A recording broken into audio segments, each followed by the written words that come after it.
I found Marco's file. Here it is.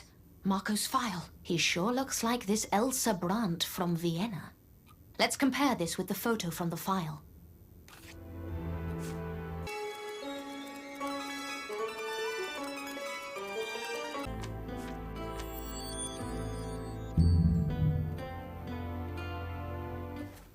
Just as I thought. Gentlemen, I don't understand this. Why am I here? Move it! Officer Kotze, we will need to get one more person in here to close this case. Your wife.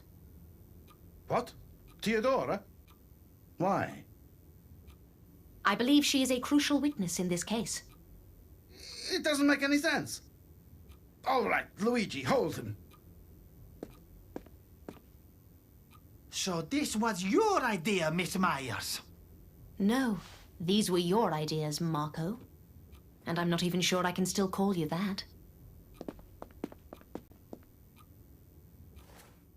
Miss Myers, what's this about? I have a very important meeting with my Christian group. I'm afraid this might take a while, Signora Kotze. Please sit down. Let me tell you the story about Elsa Brandt, a little girl from Vienna. Elsa liked carnivals and masquerades more than anything in her life. However, carnivals had been known to result in excesses. Even murders were committed under the cover of a mask. So it was better and safer to ban carnivals altogether, thought the Austrian emperor, and issued a decree. The decree that Elsa considered to be a profound personal tragedy. On the other hand, Elsa thought, why would she need a carnival? She can use makeup and be whoever she wants. Oddly enough, she wanted to impersonate boys. She had been practicing a lot and had always dreamed of becoming a famous actress one day. But alas, the years were passing and there was no success in sight. Elsa became middle-aged, poor, and miserable. She needed to do something with her life, and so she did. She found an elderly widow called Annie Beringer.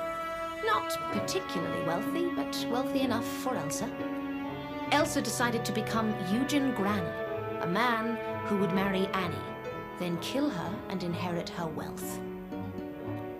The case whipped the public into a frenzy as soon as they discovered it was a man-woman murderer. Elsa had no choice but to flee Austria, so she settled in a small town in Italy.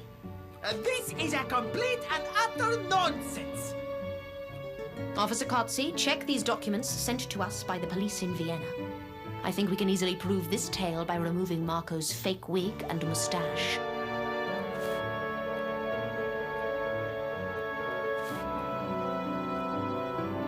I can't believe it. Anna, how did you find out about this? Primarily because of the Austrian newspaper and the makeup set we found behind the bar in the cafe. But also, there were other details, like Marco's voice, the fact that he is new here. This makeup set is important evidence. Could you give it to me? Yes, of course. This is just unbelievable. Marco, you are under arrest for the murders of Chloe Como and Regina Valenti. I didn't kill anyone! Don't lie to us. We know everything. I'm not lying. I was blackmailed. Blackmailed? I'm afraid this is true. What? Do you know something about this? Somebody knew about Marco's real identity before us. Miss Myers, this is... I don't understand. Who is the murderer, then? Let me finish first, and then you can express outrage. Signora Kotze, you are very religious, right? Me? Yes, of course I am. We found this Bible. I believe it belongs to you. Yes, it's mine. Signora Kotze, when we visited your house for the first time, you mentioned that you went to visit Chloe. You made it sound like a failed attempt, and we know that Marco didn't let anyone in. However, I'm sure that he did let you in, despite Chloe's wishes. Or should I say, it was actually your wishes Marco had been listening to. What are you talking about, Miss Myers? I was thinking about the Austrian porcelain you had from your holidays in Vienna. Signora Cozzi must have seen Elsa's photograph in the newspapers and recognized Elsa in Marco. In order to be sure, she asked the Viennese police for the files on Officer Cozzi's behalf. What? It's true. The files were already here. Signora Cozzi, I am certain it was you who blackmailed Marco. It was you who ordered Marco to give Chloe shelter in order to have control over her. It was you who ordered Chloe to be silent and made sure nobody saw her baby because the baby's father was your husband. That's impossible. Signor Cozzi, say something. All those obsessive thoughts must have poisoned the mind of your wife so much that she couldn't contain it anymore. She was consumed with anger and killed Chloe. I will not hear it. This is just ridiculous. Anna, even if this is true, what about Regina? Why kill her? Once Chloe was dead and nobody had any suspicions about Signora Cozzi, she must have thought that she had found her calling. Her calling? To act as the right hand of God. To purge the sinners, to make the world a purer and cleaner place. Regina was cheating on Adriano, thus committing a sin in the eyes of God. So she killed her as well. This sounds crazy, Anna. Do you have any proof? I found a brooch in Regina's hand when we checked the coffin. She must have tried to fight back and grabbed it from the attacker's neck. Officer Cozzi, I believe it belongs to your wife. Yes, it's Theodora's. It was my gift to her for our anniversary.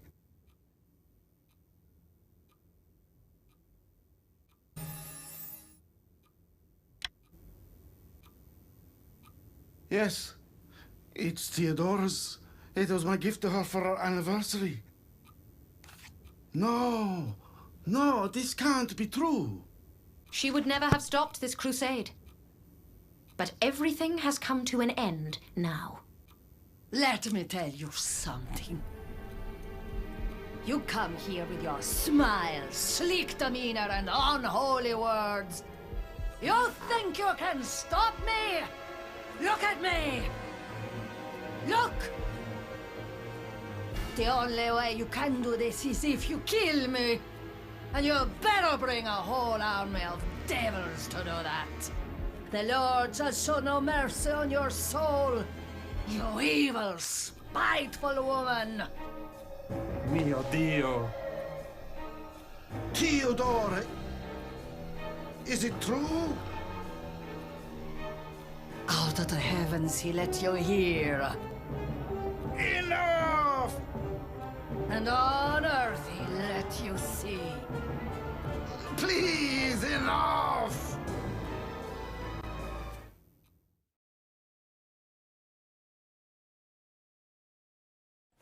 How is Officer Cozzi? He is shaken. This situation has taken a toll on him. I can imagine. I hope he gets better soon. I hope so too.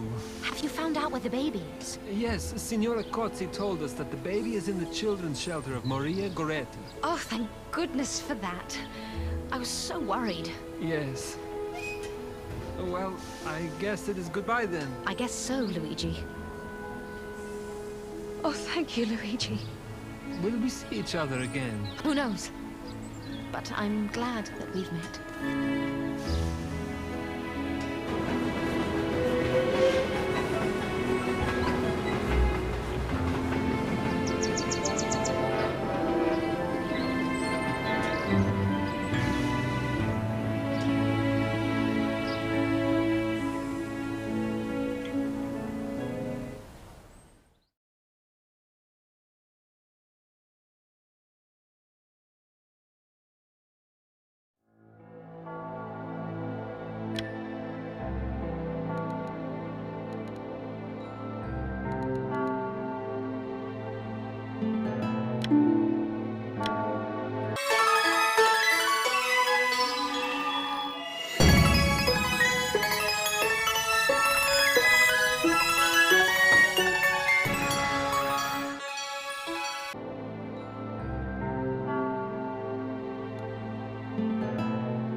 To make a daddy's poem, Take a newspaper. take a pair of scissors. Choose an article as long as you're planning to make your poem. Cut out the article Then cut out each of the words that make up this article. and put them in a bag. Shake gently. Then take out the scraps one after the other in the order in which they left the bag. Copy conscientiously. The poem will be like you, And here you are, a writer, infinitely original, and endowed with a sensibility that is charming, though beyond the understanding of the vulgar.